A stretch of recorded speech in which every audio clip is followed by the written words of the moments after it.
Notice those smokestacks though, those are the largest smokestacks ever put on a ship. They are in the shape of a teardrop. They're actually 55 feet tall by 60 feet long. And you'll notice the fins up at the top there. Those were placed there to keep the smoke from coming back down on the decks behind them. So the ship's architect was William Francis Gibbs. He's a famous naval architect who never studied naval architecture. He's self-taught, but he has been attributed to the design of many naval ships, vessels that were very prominent in his day. He was very... Take a picture. So he was very conscious of safety, and he wanted to design a ship that was fireproof. So this ship is constructed entirely of steel and aluminum. And as we come up to the bow, you're going to notice up on the deck, towards the front, you're going to see two sets of small oval portholes. And you'll notice a line going between the two that turns at a 45-degree angle. Everything forward of that is steel. Everything to the rear of that is aluminum. And this was the first ship that actually used aluminum construction on the upper decks so that it made it lighter and faster.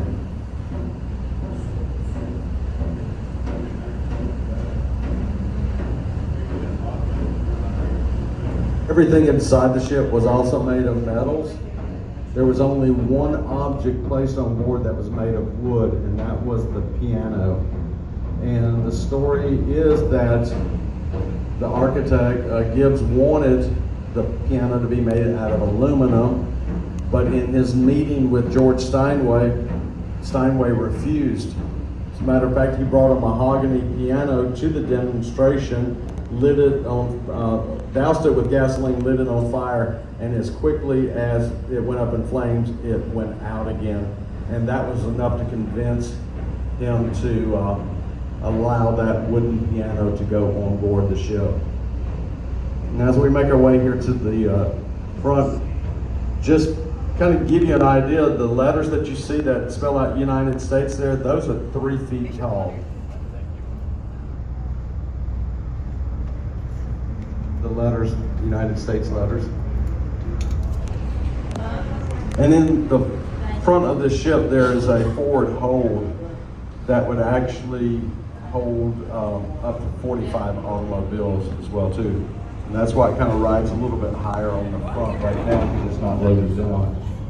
There is one of the original anchors up on the bow of the ship. You just can't see it from here. I don't know what happened to the other one. But the chain that you see that's going towards the land, that's the original chain for the anchor.